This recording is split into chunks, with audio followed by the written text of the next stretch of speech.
Good evening students. जैसा कि हमारा चैप्टर केमिकल काइनेटिक्स, इससे रिलेटेड हमने 2 वीडियोस जो है वो अपलोड करी थी, तो आप सभी ने वो वीडियो वॉच करी होंगी, ठीक है। और उसमें आपका कॉन्सेप्ट भी क्लियर हुआ होगा कि रेट ऑफ रिएक्शंस क्या होता है, रेट ऑफ रिएक्शंस की यूनिट क्या होती है, and what is the types of rate of reactions, और रेट ऑफ रिएक्शंस के टाइप्स क्या होती है। तो इट इज़ 2 टाइप्स के होते हैं, instantaneous and average rate of reactions. तो हमने एवरेज रेट ऑफ रिएक्शंस के बारे में आपको बताया था कि एवरेज रेट ऑफ रिएक्शंस होता क्या है। तो उसको आज शॉर्टली आप लोगों ने अगर रिवाइज करा हो तो आपको याद होगा कि average rate of reaction is the change in concentration of reactant और product in a particular time interval, ठीक है। यहाँ पर हमें पर्टिकुलर टाइम इंटरवल में रिएक्टेंट या प्रोडक्ट की कंसंट्रेशन में क्या चेंजेस हो रहे हैं वो कहलाता है आपका एवरेज रेट ऑफ रिएक्शंस, ठीक। तो एवरेज रेट ऑफ रिएक्शन से रिलेटेड आज हम एग्जाम्पल करेंगे। Average rate of reaction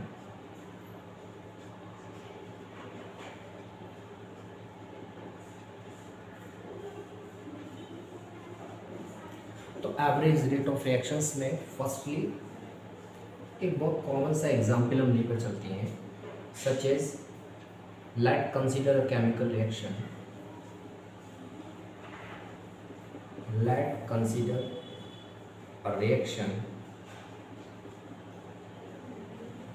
A plus B to form the product C, ठीक है। अब आपसे एग्जाम में कहा जाए कि इसका एवरेज रेट ऑफ रिएक्शंस बनाइए, तो एवरेज रेट ऑफ रिएक्शंस हम कैसे बनाएंगे, उसके लिए R A V is the average and R represent the rate of reaction equals to. अब ए एंड बी हमारे रिएक्टिंग स्पीसीज हैं और रिएक्टिंग स्पीसीज के लिए हम टर्म यूज़ करते हैं डिसअपियरेंस। कल भी बताया था कि रिएक्टिंग स्पीसीज के लिए डिसअपियरेंस टर्म यूज होता है और प्रोडक्ट के लिए हम अपियरेंस वर्ड यूज़ करते हैं, क्लियर। तो यहाँ पर रिएक्टेंट्स आपके डिसअपियर हो रहे हैं एंड प्रोडक्ट सी का फॉर्मेशन हो रहा है। अब हम बनाएंगे average rate of reactions R A B. तो R A B is equal to minus delta A over delta T is equal to minus delta B over delta T equals to delta C over delta T, ठीक है। ये आपके delta A upon delta T, negative sign. अब negative sign क्यों लगाया वो आपको पता है, क्योंकि जब रिएक्शन प्रोसीड होगी तो रिएक्टेंट की कंसंट्रेशन डिक्रीज होगी। रिएक्टेंट कंसंट्रेशन जब डिक्रीज होगी तो डिफरेंशिएशन इसका नेगेटिव आएगा। जब नेगेटिव आएगा तो रेट ऑफ रिएक्शंस भी आपका नेगेटिव होगा, और रेट ऑफ रिएक्शन नेगेटिव होता नहीं है, ठीक है। तो उसको पॉजिटिव करने के लिए हम क्या करेंगे, नेगेटिव साइन का मल्टीप्लाई करेंगे। ये फर्स्ट वीडियो में ही बता दिया था कि हम यहाँ नेगेटिव साइन पुट क्यों कर रहे हैं। नेगेटिव साइन पुट कर रहे हैं रेट ऑफ रिएक्शंस को पॉजिटिव करने के लिए।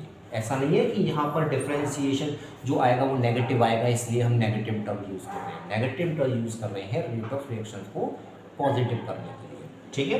तो minus delta A upon delta T is equal to minus delta B over delta T is equal to delta C over delta T.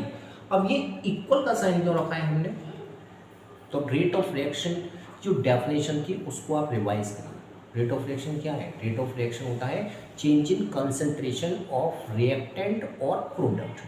चाहे रिएक्टेंट की कंसंट्रेशन में चेंज हो रहा हो या प्रोडक्ट की कंसंट्रेशन में चेंज हो रहा हो, उसका इफेक्ट किस पर पड़ेगा, एवरेज रेट ऑफ रिएक्शंस पर। तो एवरेज रेट ऑफ रिएक्शन हम disappearance of A, disappearance of B and appearance of C, इन तीनों में से किसी भी एक वैल्यू से कैलकुलेट कर सकते हैं। अगर हमें किसी एक की वैल्यू पता है तो हम यहाँ से एवरेज रेट ऑफ रिएक्शंस निकाल सकते हैं, ठीक है। इसके बाद एक एग्जाम्पल और लेते हैं कि अगर आपकी nitrogen react with hydrogen to form the ammonia gas, nitrogen react with hydrogen to form the ammonia gas. Firstly इसको बैलेंस करेंगे, hydrogen 2 here is 3 multiply by 2 nitrogen 2 2 hydrogen 3 2 6 multiply by 3, ये आपकी बैलेंस होगी, ठीक है। बट इसमें और इसमें डिफरेंस क्या है, इस रिएक्शंस में आपके कोफिशिएंट्स आ रहे हैं, क्या कहते हैं इसको, coefficient, this is the coefficient, ठीक है। तो अगर केमिकल रिएक्शंस में कोफिशिएंट गिवन है, तो वैसे तो बुक्स में अगर आप देखेंगे तो बहुत प्रोसेस बताया गया है कि इसको करना क्या है, कैसे सॉल्व करना है, बट अब एक सिंपल सा मेथड याद रखिए कि अगर हमारे पास केमिकल रिएक्शंस में कोफिशिएंट गिवन है तो फिर हम उसको फ्रैक्शन फॉर्म में लिखेंगे, किस फॉर्म में, फ्रैक्शन फॉर्म में, और फ्रैक्शन में भी डिनोमिनेटर की फॉर्म में, किसको, कोफिशिएंट में। तो अब अगर हम एवरेज रेट ऑफ रिएक्शंस बनाएं, RAV is equals to minus delta N2 over delta T equals to 1 minus 1/3। अब जो कोफिशिएंट था उसको हमने फ्रैक्शन फॉर्म में लिखा है, और कोफिशिएंट भी किस में लिखा है हमने, डिनोमिनेटर में, और ऊपर न्यूमरेटर में आएगा 1। तो याद रखिएगा, अगर कोई कोफिशिएंट आपके पास गिवन है तो कोफिशिएंट को आप किस फॉर्म में लिखेंगे, फ्रैक्शन फॉर्म, ठीक है। नेगेटिव साइन लगेगा because this is a reacting species, delta H2 over delta T equals to 1/2 delta NH3 over delta T, ठीक है। तो ये आपकी नेगेटिव वैल्यू क्यों है, क्योंकि both are reacting species and coefficients को हमने किस फॉर्म में लिया है, फ्रैक्शन फॉर्म में, डिनोमिनेटर की फॉर्म में, ठीक है। तो याद रखिएगा। नेक्स्ट एग्जाम्पल, ये आपने इसका आप स्क्रीनशॉट ले लीजिए, ठीक है। तो नेक्स्ट अब हम स्टार्ट करते हैं। अब आपके पास कोई न्यूमेरिकल्स कैसे आता है, न्यूमेरिकल्स हम बताते हैं।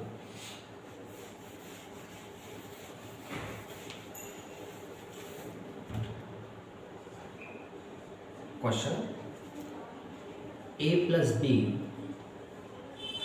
टू फॉर्म द C, ठीक है। If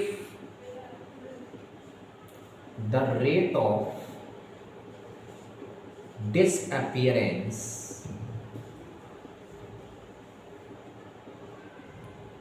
if the rate of disappearance of A is 0.2 mole liter inverse second inverse, then find out rate of reaction, comma, rate of disappearance,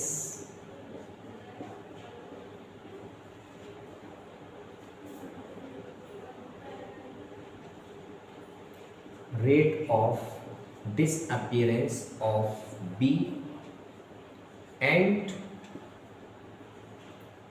appearance of C। ये question इस तरीके से paper में पूछे जाते हैं। If rate of disappearance of A के लिए जो रेट गिवन है डिसअपियरेंस का, तो रेट ऑफ डिसअपियरेंस इसको कैसे रिप्रेजेंट करेंगे।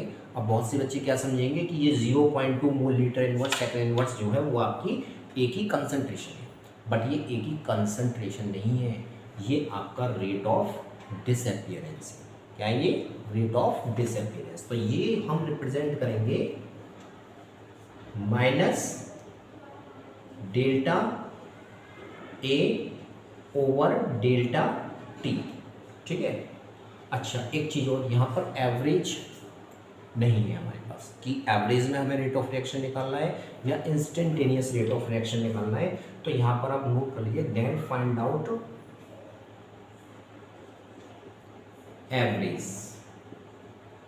Average rate of reaction.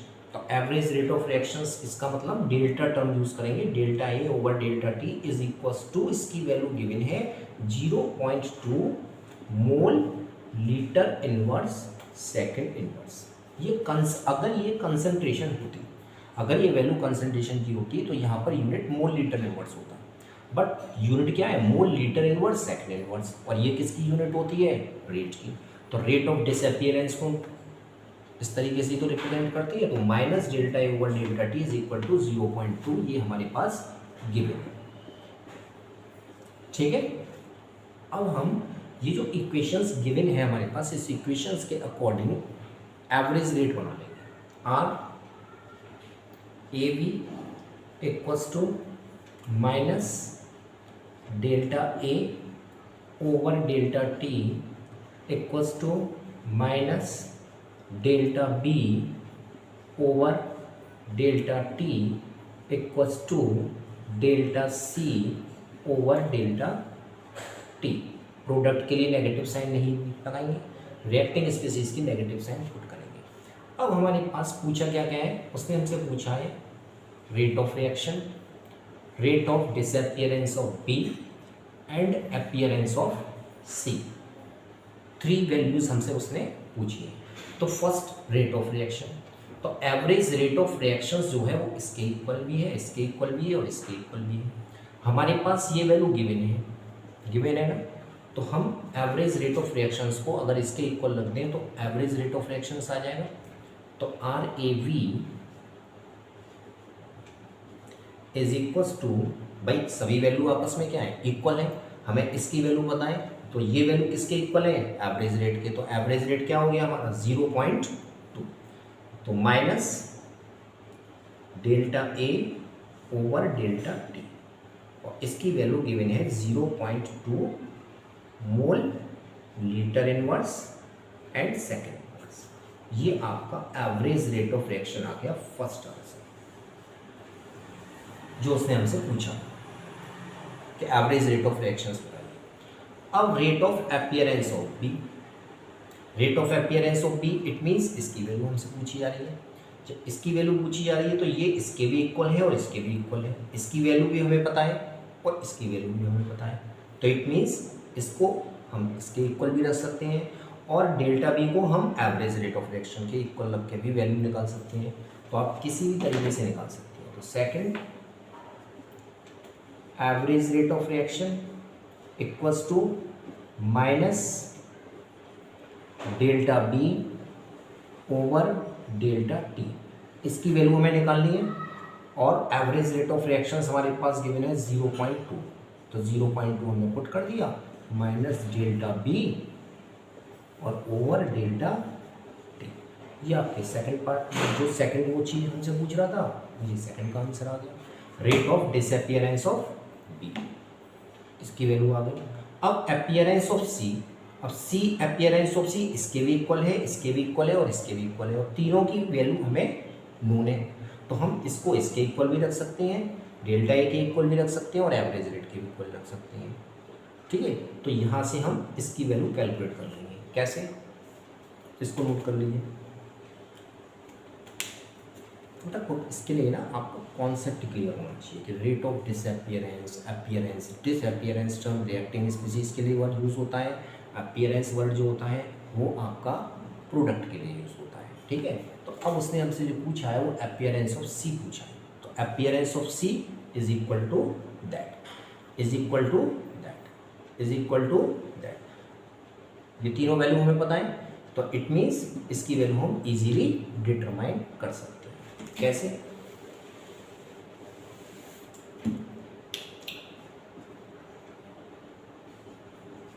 Third average rate of reaction is equals to delta C over delta T, इसकी वैल्यू भी पूछी है। तो एवरेज रेट ऑफ रिएक्शन कितना है 0.2।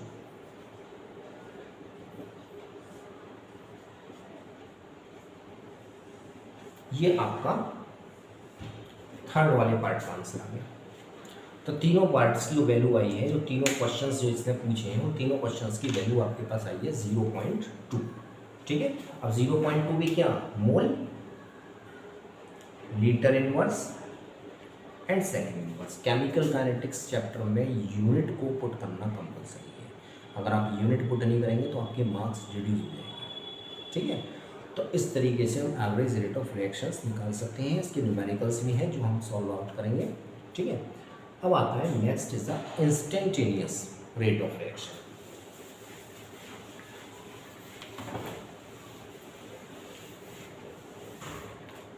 Next word is the second type is the instantaneous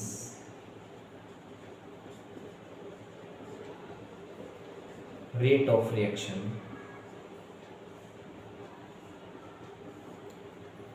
इसमें term आ रहा है instant.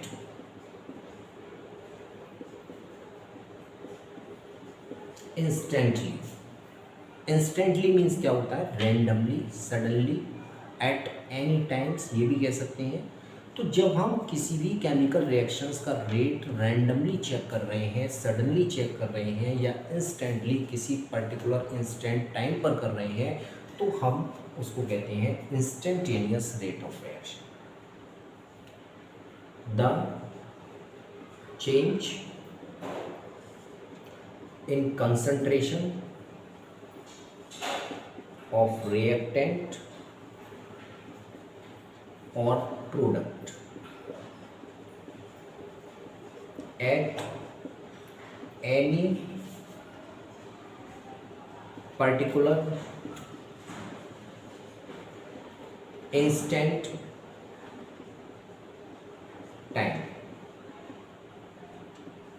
is called instantaneous rate of reaction, RI। तो इंस्टेंटेनियस रेट ऑफ रिएक्शन क्या होता है? The change in concentration of reactant और product at any particular instant time. किसी भी पर्टिकुलर टाइम पर सडनली हम केमिकल रिएक्शंस का रेट चेक कर सकते हैं, तो उसे कहते हैं इंस्टेंटेनियस रेट ऑफ रिएक्शन। अब जो कोई केमिकल रिएक्शन प्रोसीड हो रही है, ठीक है, और सपोज करें आप यहाँ पर इस पॉइंट पर रेट ऑफ रिएक्शन चेक कर रहे हैं, इंस्टेंटेनियस रेट ऑफ रिएक्शन, तब यहाँ पर जो डिफ्रेंशिएशन आएगा टाइम पीरियड में और कंसंट्रेशन में, वो स्मॉल आएगा, ठीक है। और जब स्मॉल डिफ्रेंशिएशन आता है तब हम डेल्टा की जगह पर कौन सा टर्म यूज़ करते हैं? डी।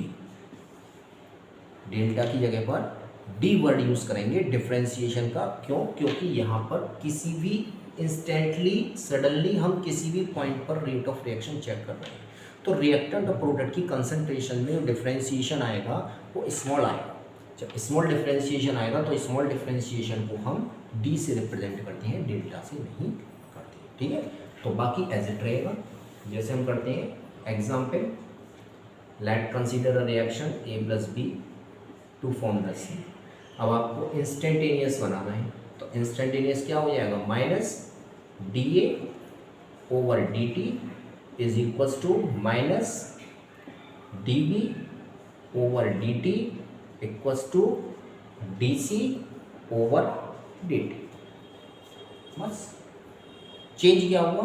डेल्टा की जगह पर डी आर, बाकी सब एज इट है जैसे हम एवरेज रेट ऑफ रिएक्शंस में कर रहे थे। Negative sign, both are reacting species, so negative sign is put before, and C is the product, ठीक। इंस्टेंटेनियस रेट ऑफ रिएक्शंस में बस इतना होता है कि हम किसी भी पर्टिकुलर इंस्टेंट टाइम पर रेट ऑफ रिएक्शंस चेक कर सकते हैं। क्लियर? तो ये आपका instantaneous and average rate of reactions आज कंप्लीट हो गया है।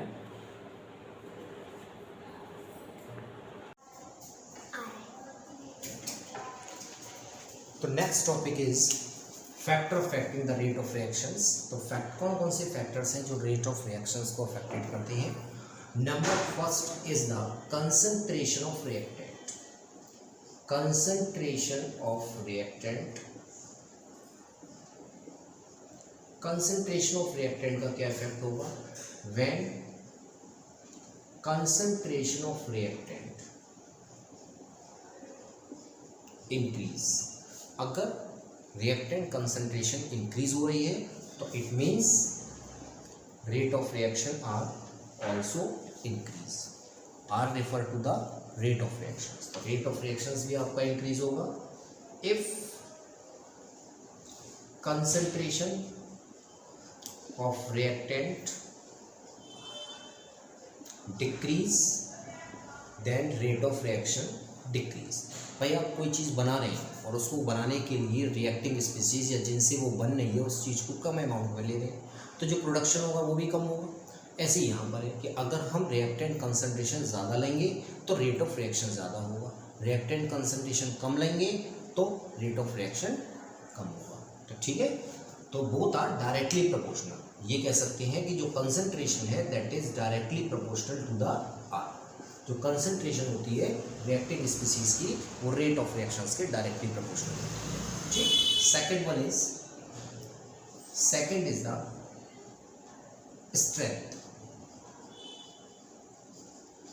strength of bond between reacting species। अगर रिएक्टिंग स्पीसीज के बीच में स्ट्रॉन्ग बॉन्ड फॉर्मेशन हो रहे हैं, किसका फॉर्मेशन हो रहा है? स्ट्रॉन्ग बॉन्ड, या ये कह सकते हैं कि रिएक्टेंट्स के बीच में जो बॉन्ड बनने हैं उनकी स्ट्रेंथ जो है वो ज़्यादा है, तो रेट ऑफ रिएक्शंस भी ज़्यादा होगा। क्यों? क्योंकि उस बॉन्ड को ब्रेक करने के लिए हमें मैक्सिमम एनर्जी इज़ रिक्वायर्ड। हमें उस बॉन्ड को ब्रेक करने के लिए ज़्यादा एनर्जी चाहिए। जब ज़्यादा एनर्जी चाहिए तो इट मीन्स टेम्परेचर बढ़ाना पड़ेगा, और जब टेम्परेचर हम बढ़ाएंगे तब उस कंडीशन में हमें बहुत वर्क करना होगा। It means rate of reaction जो है वो आपका डिक्रीज हो जाएगा। ठीक है, तो strength of bond between the reacting species अगर इंक्रीज हो रही है तो it means rate of reaction decrease, और अगर strength of bond decrease then rate of reaction increase.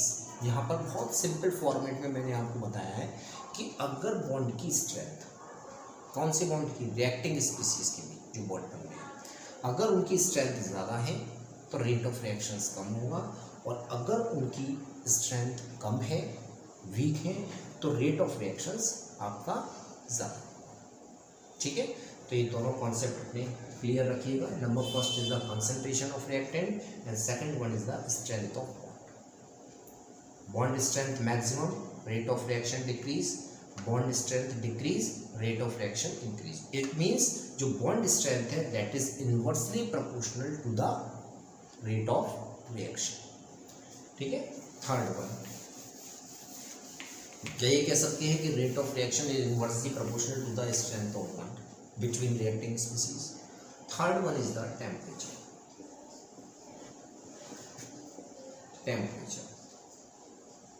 Temperature का क्या इफेक्ट होगा? टेम्परेचर इज डायरेक्टली प्रोपोर्शनल, या rate of reaction is directly proportional to the temperature. Temperature increase then rate of reaction increase, if temperature decrease rate of reaction decrease. बेटा यहाँ पर जो upward arrow है वो इंक्रीज को represent कर रहा है, और जो डाउनवर्ड एरो है वो डिक्रीज को। ठीक है, तो इतना 12th स्टैंडर्ड में तो इतना तो आप शॉर्टकट जानते होंगे। तो इफ टेम्परेचर इंक्रीज हो रहा है तो it means rate of reaction भी इंक्रीज होगा, और जब टेम्परेचर हम डिक्रीज कर देंगे तो केमिकल रिएक्शन स्लो हो जाएगी, और जब स्लो हो जाएगी तो इट मीन्स उसका रेट भी डिक्रीज होगा। तो third one is the temperature. Now fourth one is the catalyst. Fourth factor is catalyst. Catalyst का क्या इफेक्ट होगा रेट ऑफ रिएक्शंस पर? कैटलिस्ट का क्या इफेक्ट होगा रेट ऑफ रिएक्शंस पर? बताइए। कैटलिस्ट होते क्या है? कैटलिस्ट होते हैं जो किसी भी केमिकल रिएक्शन को स्लो एंड फास्ट कर सकते हैं without participating in the chemical reaction. Chemical reactions में बिना पार्टिसिपेट करे केमिकल रिएक्शन के रेट को कंट्रोल कर सकते हैं, उसे फास्ट भी कर सकते हैं, स्लो भी कर सकते हैं, तो that is known as the catalyst. तो what is the effect of catalyst? Catalyst का क्या होगा? कैटलिस्ट जो होते हैं वो रेट ऑफ रिएक्शंस को इंक्रीज कर देते हैं। Increase the rate of reaction, मैंने जो अभी बताया था कि इंक्रीज और डिक्रीज करते हैं वो सिर्फ कैटलिस्ट की डेफिनेशन बताई थी, कैटलिस्ट का इफेक्ट नहीं बताया था। कैटलिस्ट क्या होते हैं? विच कैन कंट्रोल या स्लो और fast the chemical reaction without participating in it. अब हम यहाँ पर जो बात कर रहे हैं वो कैटलिस्ट का रेट ऑफ रिएक्शन पर क्या इफेक्ट हो रहा है उसकी बात कर रहे हैं। तो increase the rate of reaction,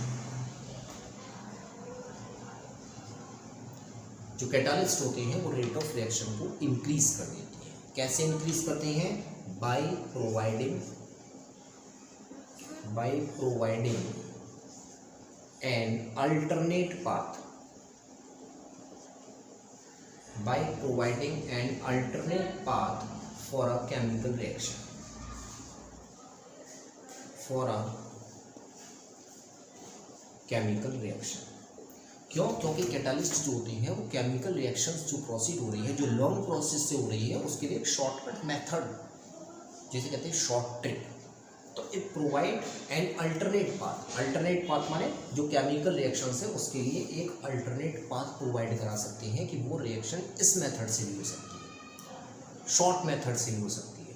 तो catalyst increase the rate of reaction by providing an alternate path for chemical reactions. किसी भी केमिकल रिएक्शंस के लिए एक अल्टरनेट पाथ प्रोवाइड कराते हैं जिससे रेट ऑफ रिएक्शंस आपका इंक्रीज भी करता है।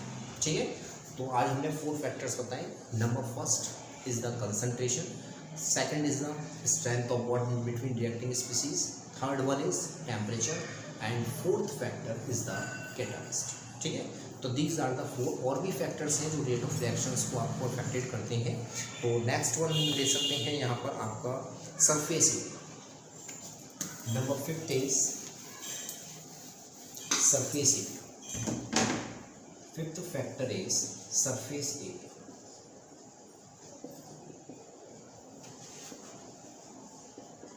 अब बताइए, जब सरफेस एरिया इंक्रीज होगा तो रेट ऑफ रिएक्शंस भी इंक्रीज होगा, और जब सरफेस एरिया डिक्रीज कर देंगे तो रेट ऑफ रिएक्शंस भी डिक्रीज होगा। अब आपने एवापोरेशंस पढ़ा होगा 9th क्लास में, क्या होता है जब सरफेस एरिया ज़्यादा होता है तो रेट ऑफ एवापोरेशन बढ़ रहा है। तो एवापोरेशन भी क्या है, एक केमिकल प्रोसेस है, केमिकल रिएक्शन ही हो रही है, वाटर वेपर्स में कन्वर्ट हो रहा है नहीं हो रहा। तो वहाँ पर भी सरफेस एरिया जब ज़्यादा होता है तो रेट ऑफ एवापोरेशन भी बढ़ जाता है, और जब सरफेस एरिया कम होगा तो रेट ऑफ एवापोरेशन डिक्रीज हो जाएगा। सिमिलरली वही केस यहाँ पर हुआ है कि अगर हम सरफेस एरिया रिएक्टिंग स्पीसीज के लिए अगर हम सरफेस एरिया बढ़ा देंगे, if surface area increase then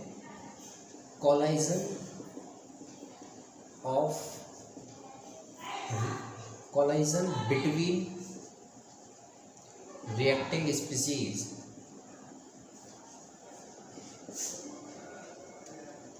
collision between reacting species increase also increase। collision का मतलब जो reacting species आपस में कोलाइड कर रही है, कोलाइड का मतलब टकरा रही है, तो उनके टकराने से ही किसका फॉर्मेशन होता है, प्रोडक्ट का फॉर्मेशन होता है, जैसे हम कोलाइजन थ्योरी में पढ़ेंगे इसी चैप्टर में। ठीक है, तो व्हेन सरफेस एरिया इंक्रीज होगा तो collision between the reacting species also increase. जो रिएक्टिंग स्पीसीज हैं वो आपस में कोलाइड होंगी ज़्यादा से ज़्यादा, और इट मीन्स प्रोडक्ट का फॉर्मेशन भी बढ़ेगा, और जब प्रोडक्ट फॉर्मेशन बढ़ेगा तो रेट ऑफ रिएक्शंस भी इंक्रीज हो जाएगा, that is rate of reaction increase. ठीक है, तो ये कॉन्सेप्ट क्लियर हो गया कि अगर सरफेस एरिया ज़्यादा है तो it means collision between reacting species also increase. जब रिएक्टिंग स्पीसीज ज़्यादा से ज़्यादा आपस में कोलाइड करेंगी तो प्रोडक्ट फॉर्मेशन होगा, that is rate of reaction increase. इसी के just inverse, if surface area decrease then collision between reacting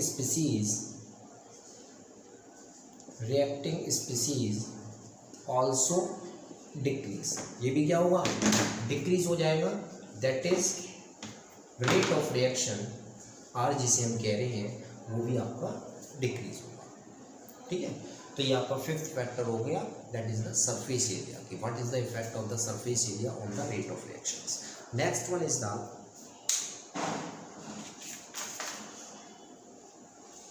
तो ये आपके 5 फैक्टर्स हैं। ठीक है, इन 5 फैक्टर्स को आप रेडी करिए, और रिमेनिंग फैक्टर्स जो अभी बचे हुए हैं वो नेक्स्ट लेक्चर में हम कंप्लीट कर लेंगे। और अगर आपको लाइक एंड वीडियो मेरे ख्याल से आप सभी को पसंद आई होगी, बेटा मैं यहाँ पर सारे कॉन्सेप्ट आप लोगों की क्लियर करना चाहता हूँ। ठीक है, जो भी एक एक कॉन्सेप्ट है वो आपका क्लियर होना चाहिए। 12th में केमिस्ट्री, फिजिक्स, मैथ्स तीनों ही मेरे सब्जेक्ट हैं, बट बच्चे करते क्या है कि मैथ्स में ही लगे रहते हैं, केमिस्ट्री पे ध्यान देते ही नहीं है। तो बेटा जितना हर सब्जेक्ट जरूरी है। ठीक है, तो आज ये हमने जो अपनी वीडियो अपलोड करी है तो आप इसको वॉच करिए, लाइक एंड शेयर करिए, एंड सब्सक्राइब्स भी आप इसको करिए। ठीक है, और हमारे साथ इसी तरीके बने रहिए। Okay, all the best for your next day.